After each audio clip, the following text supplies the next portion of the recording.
Entrevistas. Codo a codo entrevistamos a los protagonistas de la realidad. Conexión telefónica en Classic 98.1. Radio para pensar.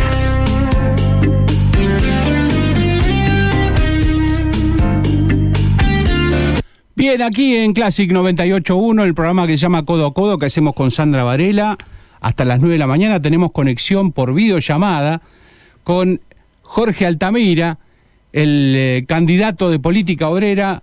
Muchísimas gracias, Jorge, por su atención de atendernos tan temprano en esta mañana de sábado. Muy amable. ¿Qué tal? ¿Cómo están? Buenos días. ¿Qué tal? Buenos días. Buen día, Jorge. A ver si nos explica un poco, yo tratando de entender esto que está pasando con la izquierda, con la necesaria izquierda, voy a anticipar mi opinión. ¿Cómo es esto que tenemos unas PASO, el Frente Izquierda de los Trabajadores, una interna, pero por otro lado, el Nuevo Más, Política Obrera, Autodeterminación y Libertad, que son invitados, de acuerdo a una nota que escribe Adriana Meyer en página 12, no hubo un acuerdo para participar en esa gran PASO y tenemos esta dispersión. ¿Nos puede introducir qué es lo que está sucediendo en este momento con el panorama de la izquierda, Jorge? Mire, es relativamente sencillo. Nosotros propusimos unas PASO de la totalidad de la izquierda. Sí. El organismo que lo rechazó, el más importante, fue el Frente de Izquierda, rechazó las PASO. Durante un tiempo hizo una campaña a favor de las PASO, pero dijimos que era un intento de presentar una imagen unitaria y responsabilizar a todos los demás por la división. Lo cierto es que rechazaron las PASO que nosotros propusimos, principalmente con el argumento de que las PASO serían divisionistas, que estaríamos discutiendo entre nosotros frente a la opinión pública. Ahora, lo curioso es que después de rechazar estas PASO de toda la izquierda, en nombre de que no es conveniente hacer las PASO, el Frente de Izquierda ha entrado en unas PASO, claro, en todo el país. Claro. Ha entrado en unas PASO. Con el MST. Que hay una disputa por los cargos que tiene que representar el Frente de Izquierda. No es una disputa programática, la prueba es que tienen un programa en común. Van a las PASO exclusivamente por un tema de candidaturas. En nuestra propuesta la cosa era diferente. Nosotros estábamos dispuestos a integrar una lista común en la posición que fuere, pero solo al cabo de un proceso de discusión pública ordenado, serio, para que la opinión pública y los trabajadores en particular supieran cómo cada organización de izquierda ve el futuro y qué planteamientos políticos tiene. Y con ese conocimiento de lo que cada uno plantea, fuera a votar. Exactamente. Hemos privilegiado, hemos hecho una síntesis entre divergencias y unidad. La divergencia la discutimos, luego nos sometemos a una votación y sale una lista única de acuerdo al resultado de la votación. Perfecto. Nadie puede afirmar que nuestra propuesta se hacía desde una posición hegemónica, porque Política Obrera no tiene esa posición hegemónica. No hay nada que diga que nosotros ganaríamos sí o sí unas PASO. Por lo tanto, nuestro interés por el problema de candidaturas era completamente secundario, o diría hasta nulo. Lo importante era el debate político. Creo que esto fue rechazado precisamente por el tema del debate político. Porque nosotros cuestionamos severamente en el FITU una política parlamentaria que lo ha llevado a votar cosas muy negativas contra los trabajadores. Por ejemplo, darle quórum a Capitanich para el presupuesto y para la privatización de tierras públicas. Otras votaciones en la legislatura porteña. Entonces no han querido debatir eso, pero iba a ser un debate político. Totalmente. Como corresponde. Bueno, todo debate político tiene una carga. Lo que pasa, si me permite, Jorge, lo que pasa es que a mí lo que me hace como un ruido, sobre todo porque, insisto, creo que la democracia el pueblo necesita una izquierda sólida, fuerte, homogénea, aún con esos matices. Yo creo que la izquierda, si yo le pregunto que me dé un diagnóstico hoy a usted, o se lo pido a Nicolás del Caño, a Romina del Pla, a Bodart, entre temas básicos como, bueno, el plan económico, la deuda externa y las jubilaciones, van a coincidir. Estoy casi convencido que van a coincidir. Ahora, van a coincidir en 4 o 5 temas básicos y resulta ser que aún así van divididos e inclusive van por afuera de esta paso. Eso es lo que a mí me hace un ruido de cómo no se logró congeniar y hacer un armado único de la izquierda, aún para que sea unas pasos. Yo quiero un poquito diferir de lo suyo. Por favor. ¿En qué sentido? Usted dice lo siguiente: están de acuerdo en un par de cosas y sin embargo van divididos. No, yo creo que estamos profundamente separados en problemas políticos e igualmente deberíamos tener una lista única. ¿Por qué? Porque dada la característica electoral que tenemos, no podemos pelear contra 2 fuerzas hegemónicas como el Frente de Todos y los macristas desde un ángulo disperso. Entonces, con esa concepción o con esa conciencia, decimos, vamos a una lista única. Ahora, las divergencias son muy importantes, porque jubilaciones y todo lo demás no van a ser resueltos en el ámbito del actual régimen político. No van a ser resueltos. Se van a agravar. ¿Por qué se van a agravar? Voy a aprovechar entonces para introducir el principal punto de nuestra campaña. Estas elecciones, que van a elegir un nuevo Congreso, tienen como característica que este nuevo Congreso, por exigencia del Fondo Monetario Internacional, tiene que votar el acuerdo que después de las elecciones va a firmar el gobierno con el FMI. ¿Por qué lo tiene que votar? Porque luego del desastre y del escándalo y de lo vergonzoso del acuerdo del FMI con Macri, el FMI se quiere cubrir las espaldas obteniendo una garantía más amplia, que serían los votos de los senadores y de los diputados. Ahora, a los diputados y a los senadores los votamos nosotros. Sí, por supuesto. Con lo cual, lo que el FMI quiere es que nosotros, los que vamos a sufrir las consecuencias de ese acuerdo, le digamos que sí.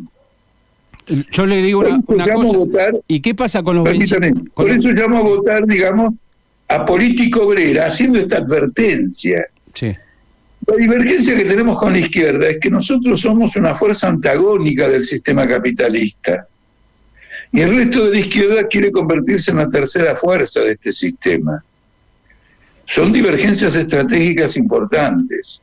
Yo creo que lo que hay que valorar de nuestra posición es que, afirmando que tenemos divergencias importantes, hemos promovido una lista única. Bien.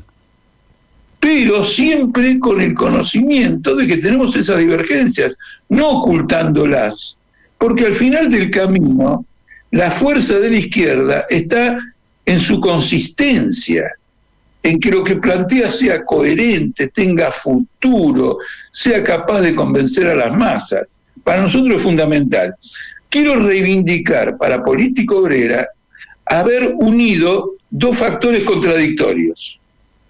A ver. Divergencias estratégicas de un lado y una acción común del otro. Claro.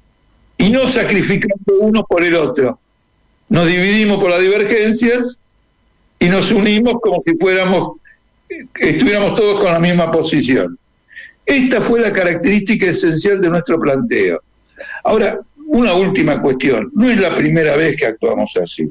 No. Cuando acá existía Izquierda Unida, el Frente del Pueblo, sí, nosotros tenemos una larga tradición de manejar las divergencias, explicarlas, profundizarlas, y al mismo tiempo desarrollar acciones comunes cuando el adversario político, que son las patronales, los grandes capitalistas y todo lo demás, se presentan con cierta fuerza, y para pelear contra ellos necesitamos también compactar fuerzas.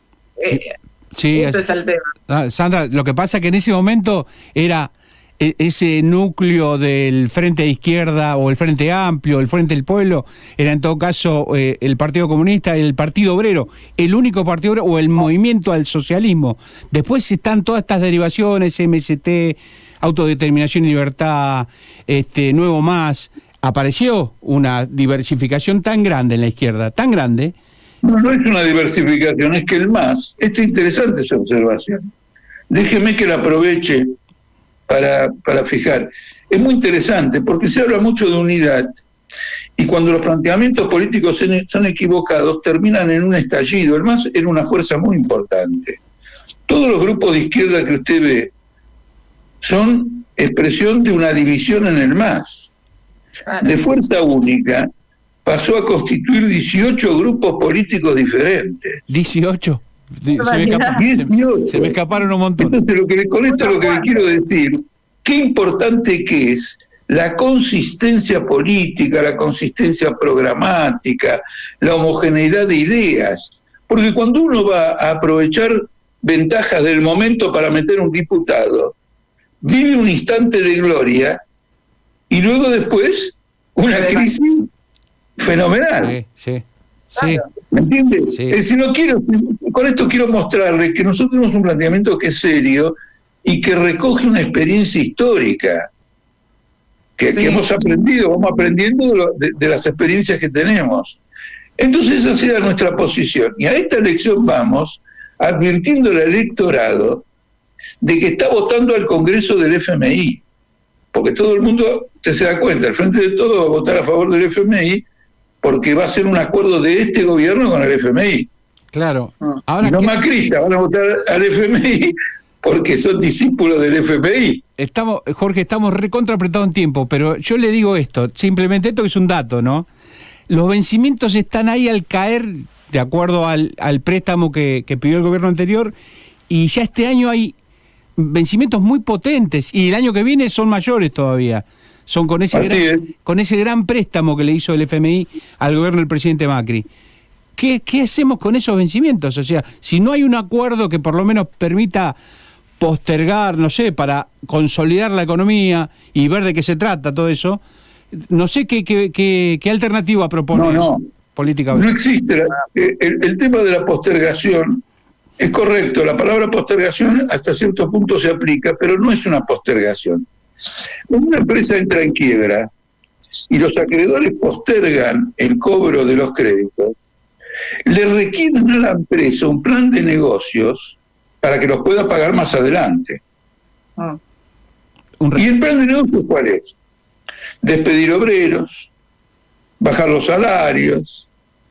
Entonces el FMI te dice, bueno, yo te postergo 3, 4, 10 años, pero vos presentás un plan de negocios. El plan de negocios tiene que ser poder despedir a la gente sin indemnización, reforma laboral, convertir al ANSES en una pensión para la vejez, que ya lo es porque 28.000, 30.000 pesos para el 80% de los jubilados es una pensión para la vejez, pero estas normas que se aplican contra los jubilados terribles todavía no son legales.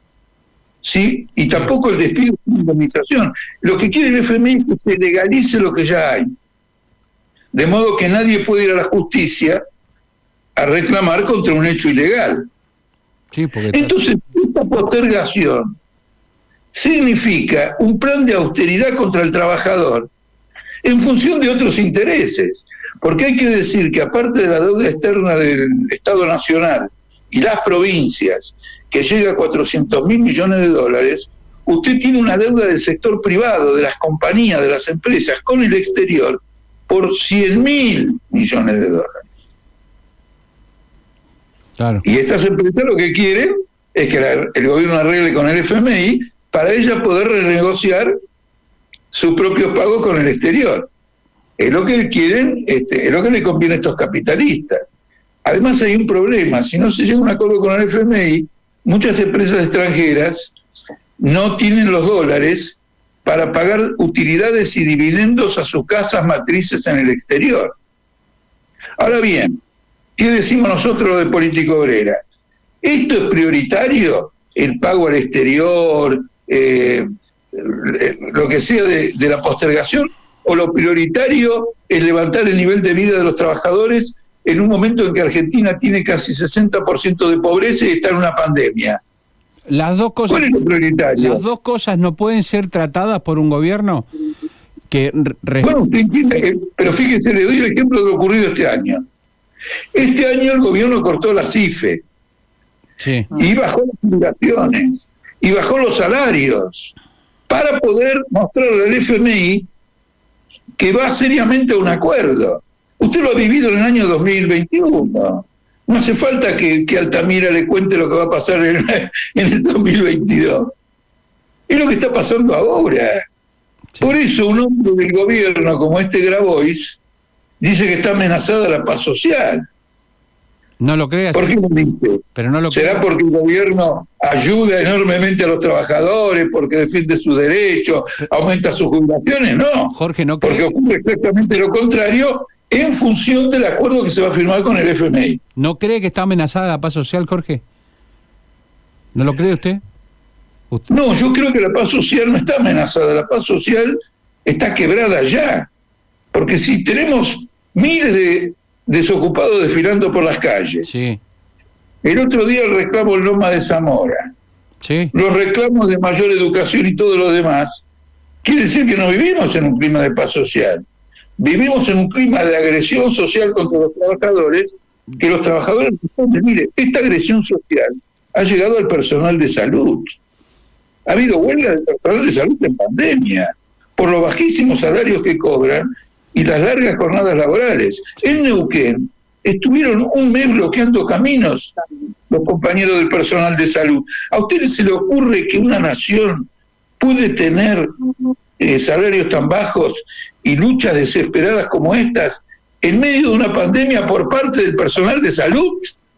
¿No es esto la expresión más clara de un impas que no lleva a ningún lado sino al agravamiento de toda la situación? Sí, es parte del momento difícil que se está viviendo. Sí, no, eso lo reconozco. Lo que pasa es que hay que estar en todos los frentes. Evidentemente, el personal de salud, cualquier personal asalariado hoy sabe que está viviendo, que viene a la baja con la carrera contra la inflación. Y después, la economía informal, la cantidad de trabajadores, ciudadanos que no están incluidos en los circuitos laborales, claro, que están afuera, se cayeron.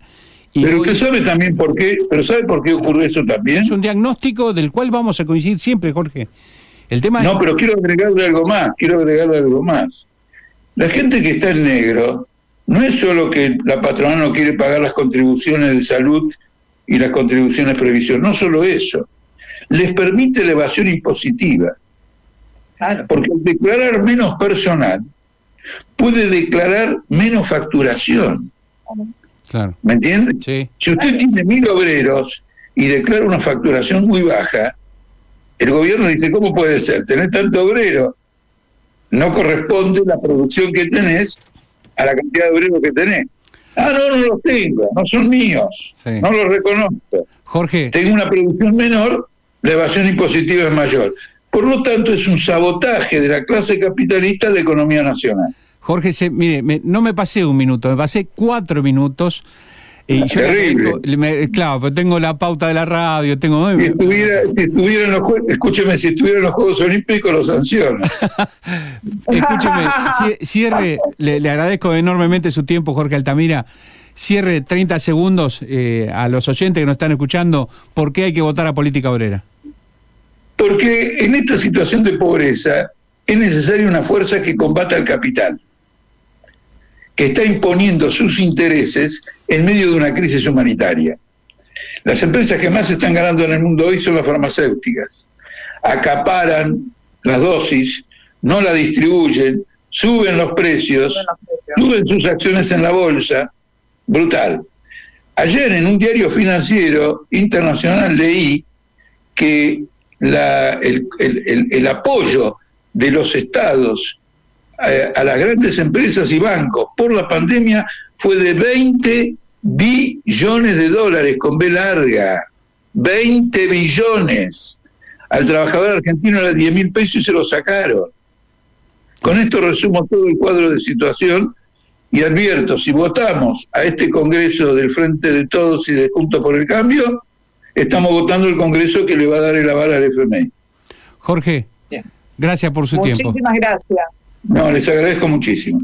Que tenga buen día y ojalá volvamos a tener, porque la verdad que es enriquecedor. Aún no coincidiendo, pero escucharlo a ustedes es enriquecedor. Tal cual. Y además, si me llaman temprano, aprovecho mejor un día. Gracias, muy amable. Muchísimas gracias, Que Jorge. tenga buen día. Chao. Chau. Hasta luego. Así estábamos conectados con Jorge Altamira, de Política Obrera. Nosotros 6 minutos pasados ahora del momento de la tanda. Vamos a comerciales y ya venimos con el segundo tiempo de Codo a Codo, Radio para Pensar.